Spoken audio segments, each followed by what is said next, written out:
There's only one UNESCO site in Northern Ireland, so it's no brainer we need to check that out. However, the question is tour or no tour. If you only want to see Giant's Causeway, then Translink's Day Pass is the way to go. It gives you more flexibilities and you're able to spend a little bit more time on picking up the girls there. But make sure to check the return schedule. It's a hell of a long walk if you miss the bus. Another option is for a few pounds more. You get to take a day tour which takes you to a few more attractions. The tour lasts 7 to 10 hours. Given my feet is killing me, the tour option sounds a lot more appealing. So what's happening right now is I took a tour. It cost £20, and the bus will take directly up to the Giant Causeway. It's a full day tour.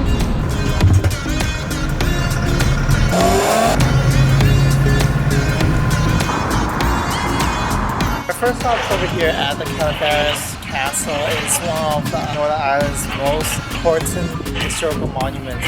This was built in the 12th century. It has been under the state care since 1928.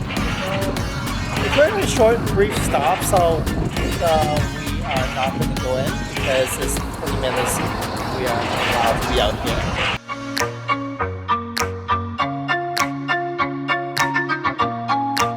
The Carrickfergus Castle is a Norman-style castle located at the shore of Belfast Lough. The core of the castle was built in 1177 by my dad. I mean Anglo-Norman knight John de Courcy. After he conquered the east of Ulster and ruled as a petty king until 1204, sadly, he had no Instagram friends and was ousted by another Norman adventurer, Hugh de Lacy. Over the centuries, the castle was besieged by the Scottish, Native Irish, English, and French. On various occasions during the 18th century, the castle was used to house a prisoner of war and become a prison and was heavily defended during the Napoleonic War, including the 6 guns on the East Battery remained that were used in 1811. During the World War I, it was used as a garrison and ordnance store. During the Second World War, it was once again used, this time as an air raid shelter. The castle plays an important military role until 1928, but remains one of the best preserved medieval structures in Northern Ireland. Your left was also dedicated to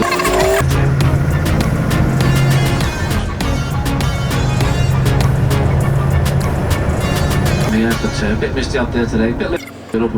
I'll be able to point out the Victorians in those days would have been travelling up this road. Access easier for them.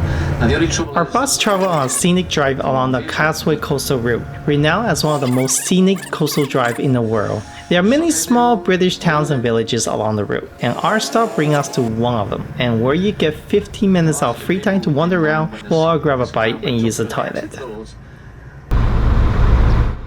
So this is actually the second stop that we get off.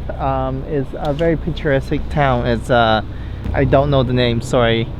I will voice over that, but it's featured in some TV show called I don't know, Game of Stone, some shits like that. Excuse my language, but this is the village of Carnlough with a population of 2,200, located on the foot of Glencoe, the second of the 9 Valley of Atrium. Its harbour is the most notable landmark, originally built by the local landowner Phil Gibbons and extended by the Marchioness of Londonderry in the middle of the last century. This landmark had been featured in many movies, including the stony staircase leading down to the sea, filmed as part of the Free City of the Bravo Canal scene in the Game of Thrones.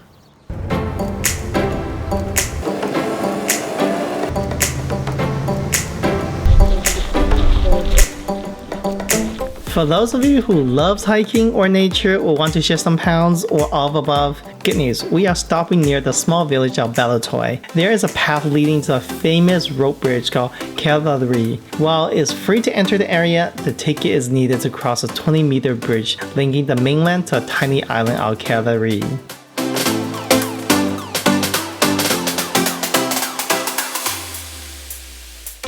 Now as you can see, it's actually really nice here. There's a bit of a hike from the tour bus parking all the way to the bridge, so about, give or take about 20 minutes walk or so. It is a nice walk along the coastal route here though. especially that island right there. That looks pretty nice. Well, I just hope my injured foot survived this hike. With that being said, let's keep going. I'm ready to conquer this.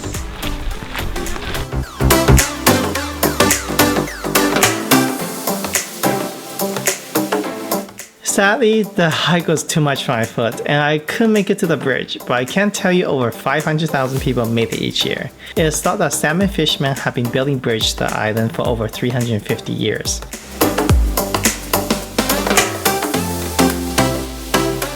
Over the horizon off the coast, you'll see the sleepy sheep island known for its steepy cliff. Although the island is private, it is designated as a special protected area and an area of special scientific interest for being home to a particular species of cormorant birds known as Carrick-a-Rede corpo.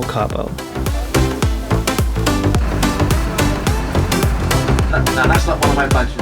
Okay, next, another small village. There's no chicks in sight, but it does have a famous inventor, Henry George Ferguson, but I would call him Harry, who's an Irish-born British mechanic and inventor who is noted for his role for development of his modern-day trailer and for being the first person in Ireland to build and fly his own airplane, and for developing the first four-wheel Formula 1 car, the Ferguson P99.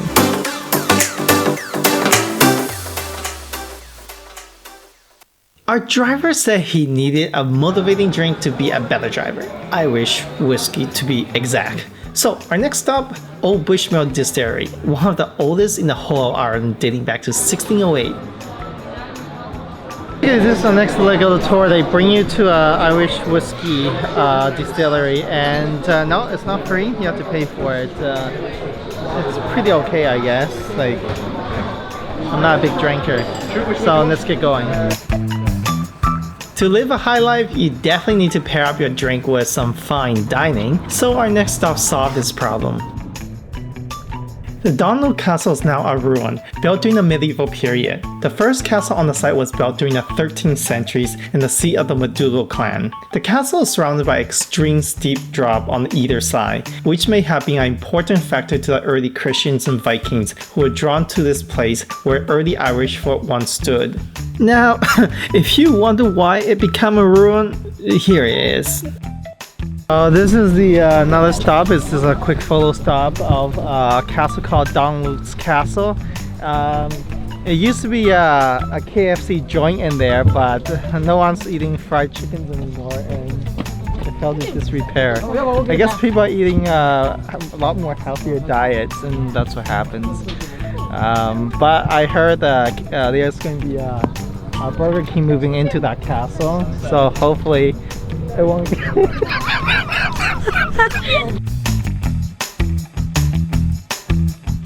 Okay, enough of this nonsense. Let's get back on track and head over to the final and the grand attraction for the day. Now, strangely enough, on its website, it says that you needed to book a ticket. But there's no ticket office in sight, or I've been asked for any proof of a ticket.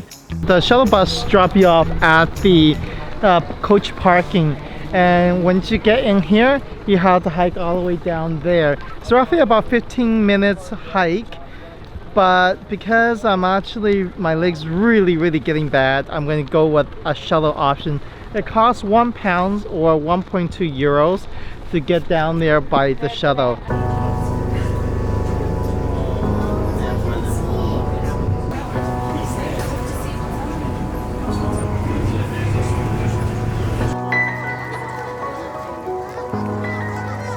The name Giant's Causeway comes from the legend of Fia MacConhill, a mythical hunter-warrior in Irish mythology. The popular folklore legend has that he was challenged to a fight by the Scottish giant Benadolor and was built the causeway as a stepping stone to Scotland, so he does not get his feet wet. However, it was then ripped up by the Bendover. The result was a Giant's Causeway.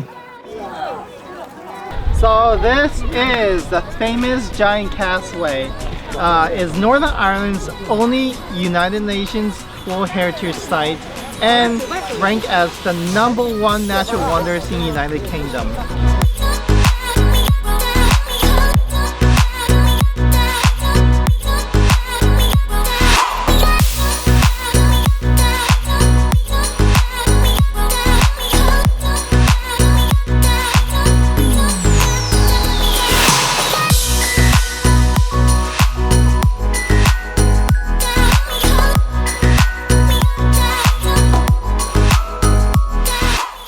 For those of you who are scientifically minded or insist on evidence-based approach, the Causeway is an area of 5 kilometers located at the sea coast at the edge of the Adrian Plateau.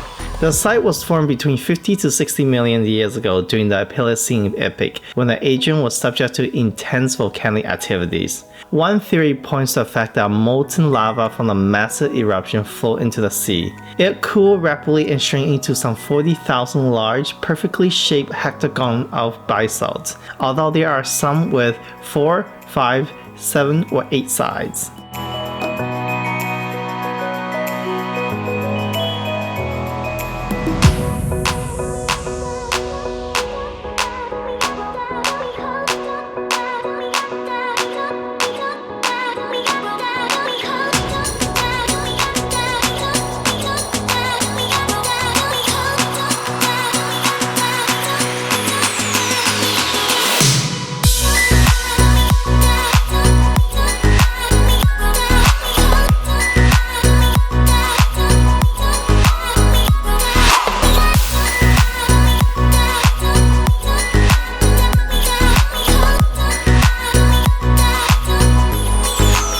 The area is also a haven for seabirds such as fumer, petrel, and cormorants. The Weatherwalk Formation also hosts numerous plant types, including sea splingworth, hare's foot trefoil, and a bunch of other plants I can't pronounce.